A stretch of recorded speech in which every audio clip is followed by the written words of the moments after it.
Seth Rogan. Mr. Rogan, welcome and please proceed. Thank you very much for having me, Mr. Chairman, Ranking Member Moran, and the members of the subcommittee. Thank you for the opportunity to testify today and for the opportunity for me to be called an expert at something, because that's cool. I started dating my wife, Lauren, 9 years ago when her mother was almost 54 years old. The first time I met her parents, being the mensch that I am, I was excited to spend time with them and make Lauren think I was the type of guy she should continue dating. It was this trip, the first time I met my now mother-in-law, that Lauren first admitted to herself and then to me that something was off with her mother. I guess the clues were unfortunately easy to spot since both of Lauren's mother's parents had Alzheimer's disease. Soon after this trip, at 55 years old, Lauren's mother was diagnosed with early onset Alzheimer's. Now, at this point, my impression of Alzheimer's was probably what I assume most people's impression is. I thought it was something only like really, really old people got, and I thought the way the disease primarily showed itself was in the form of forgotten keys, wearing mismatched shoes, and being asked the same question over and over. This period, which was the only way I'd seen Alzheimer's displayed in movies or television, lasted a few years for Lauren's mom. After that, however, is when I saw the real ugly truth of the disease. After forgetting who she and her loved ones were, my mother-in-law, a teacher for 35 years, then forgot how to speak, feed herself, dress herself. Another thing I didn't realize until I was personally affected was the shame and stigma associated with the disease. It was before I was born, but I'm told of a time when cancer had a stigma that people were ashamed by. Celebrities and other public figures that were stricken would hide rather than be voices of hope for people in similar situations. And although it's turning, this is currently where we are largely at with Alzheimer's disease, it seems like. And it's because of this lack of hope and shameful stigma that my wife, some friends, and myself decided to actually try and do something to change the situation. We started Hilarity for Charity. Hilarity for Charity is a fund we have as a part of the Alzheimer's Association to raise money to help families struggling with Alzheimer's and support cutting-edge research. That's right. The situation is so dire that it caused me, a lazy, self-involved, generally self-medicated man-child, to start an entire charity organization. It was through this that we felt we weren't just complaining there was nothing to be done, but actively taking steps to do something. Instead of being disappointed that young people were so misinformed about the reality of the disease, we've started to educate them. We recently started a college program that allows university students to hold their own Hilarity for Charity events, and in the month since it started, 18 schools nationwide have signed up to hold events. The fact that we actually got college students to stop playing video games and volunteer their time is a huge accomplishment, especially considering both Xbox One and PlayStation 4 came out this year. I'm sure these people know what I'm talking about. I came here today for a few reasons. One, I'm a huge House of Cards fan. Just marathon the whole thing, had to be here. Two is to say people need more help. I've personally seen the massive amount of financial strain this disease causes. The third reason I'm here simply is to show people that they're not alone. So few people share their personal stories. So few people have something to relate to. I know that if me and my wife saw someone like me talking about this, it would probably make us feel a little less alone. Americans whisper the word Alzheimer's because their government whispers the word Alzheimer's.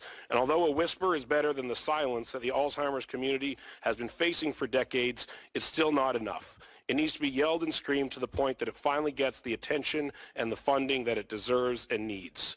I dream of a day when my charity is no longer necessary and I can go back to being the lazy, self-involved man-child I was meant to be.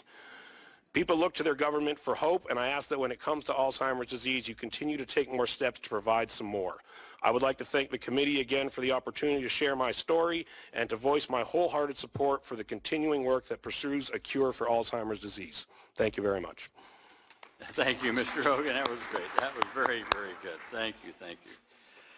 Although I'm sorry you had to unmask me. I'm really Kevin Spacey in disguise. Not too many people knew that. Well, thank you all very much. Representative Moore, as a former policymaker and a patient, Is there anything you've personally experienced that would change? Is there anything we need to better educate primary care physicians on? Number one, I'll ask two questions. That number one, Dennis. Secondly, you've spent a lot of time on this side of the dais. If you were here, what questions would you ask of NIH? Is there anything that we didn't ask or something that we didn't cover? I really think you have asked the appropriate questions of NIH. I just think it's important that people in this country understand that this is a disease that's affecting more and more people. I had it in my family with my dad, so I wasn't terribly surprised when I was diagnosed. I understand there's some genetics involved. It's something you wouldn't wish on anybody, but it happens, and I hope someday they'll find a cure. But right now, I just think as a nation, we need to deal with this disease as best we can. And I really appreciate the fact that you're holding this hearing and trying to get more information so you can do the right thing. Thank you very much, Dennis. Thank you. Rogan, I got to be honest. I was reading this last night very quickly. I was reading through it, and I said, Hillary for charity? Hillary? I forgot the T, I think, yeah. I had to stop and go back and read that. Exactly. It's a progressive program. So tell us more about Hilarity for Charity and why focus on young people.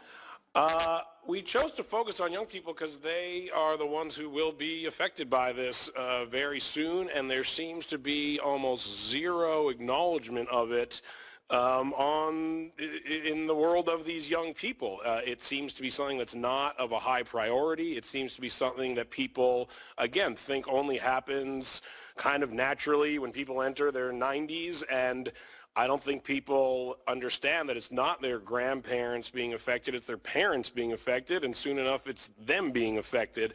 I really just saw that firsthand and really felt that there was a massive hole missing when it came to, informing young people about the reality of this disease, and it didn't seem like a high priority anywhere globally to inform young people about the disease, so we decided we should do it because no one else seemed like they were going to.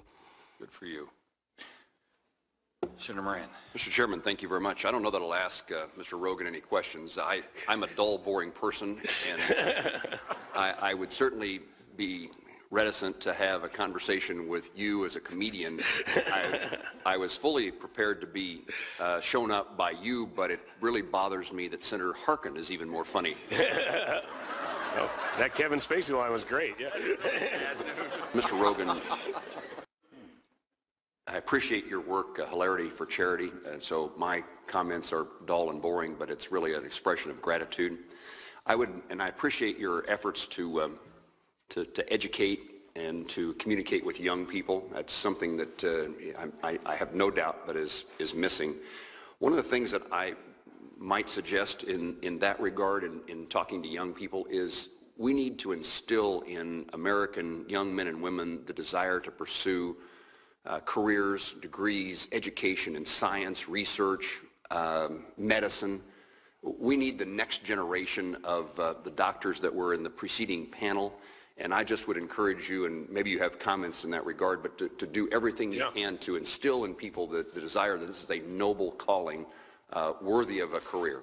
Yeah, I would love to do that, but actually I think one of the most distressing things, honestly, I learned today was talking to Dr. Hodis before the panel, just in the little waiting room area, and he was explaining to me something that he touched on here as he was talking was how the funding for the research in this area is so sporadic and inconsistent that people, and I relate to it as just a young person who is pursuing a career, people are discouraged from entering this pursuit because it's not as financially stable as many of the other diseases that are having great strides taken in conquering them.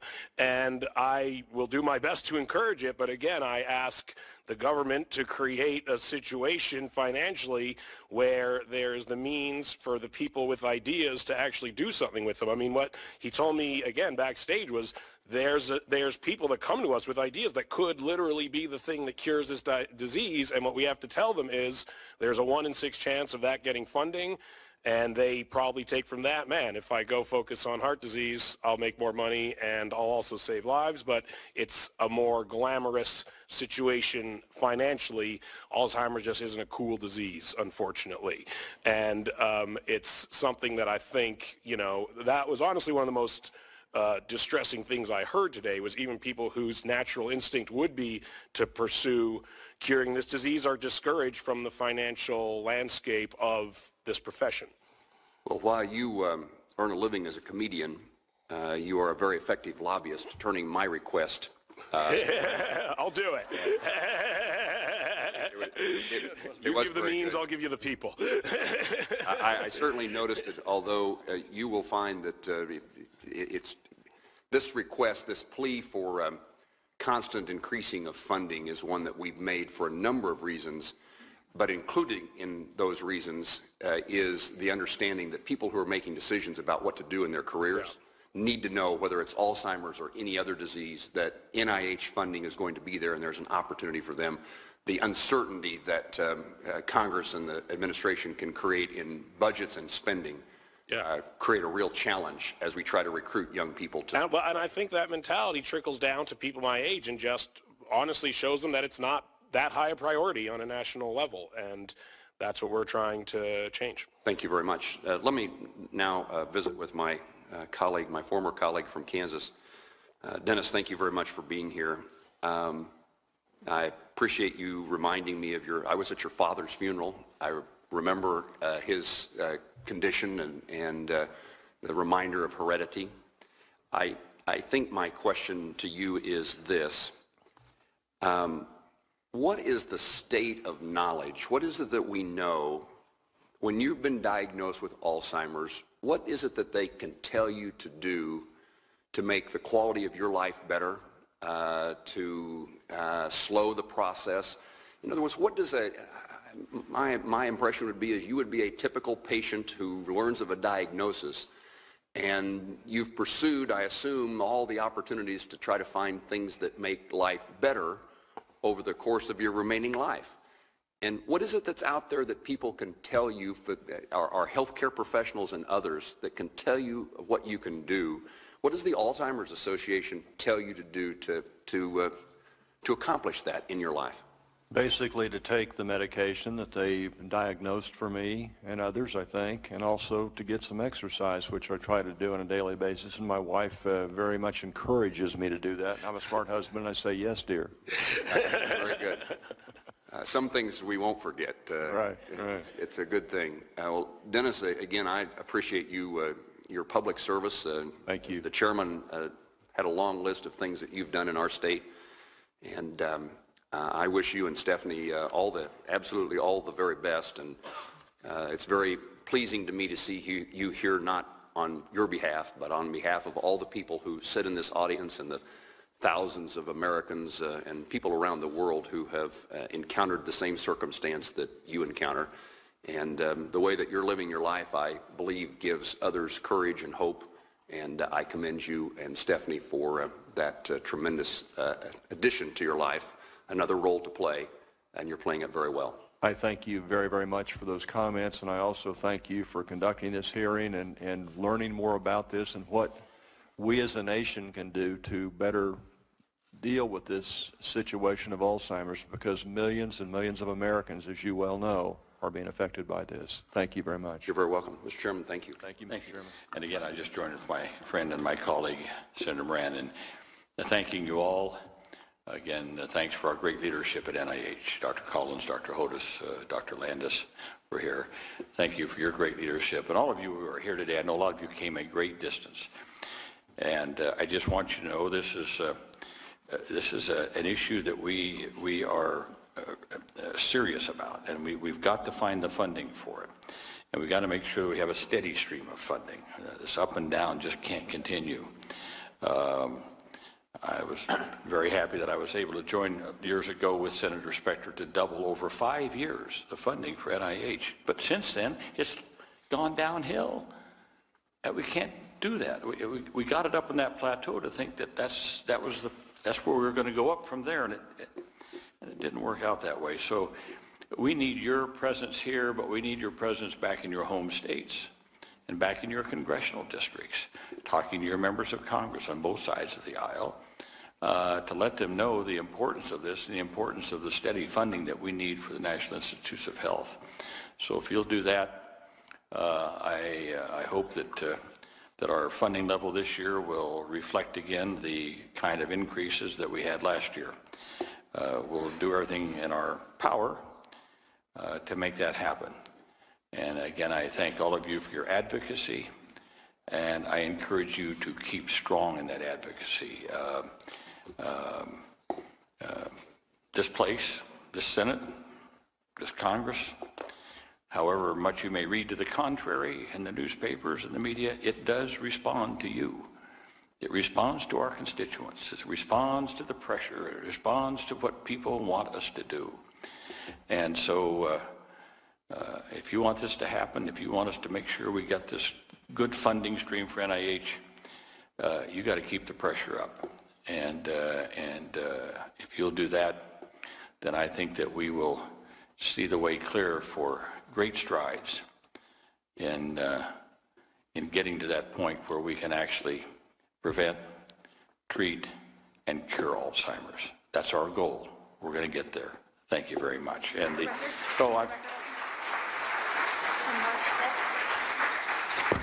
housekeeping, the record will remain open until March 5th for other statements and comments from other senators. Thank you all very much. Safe travels home, everybody. Safe travels home.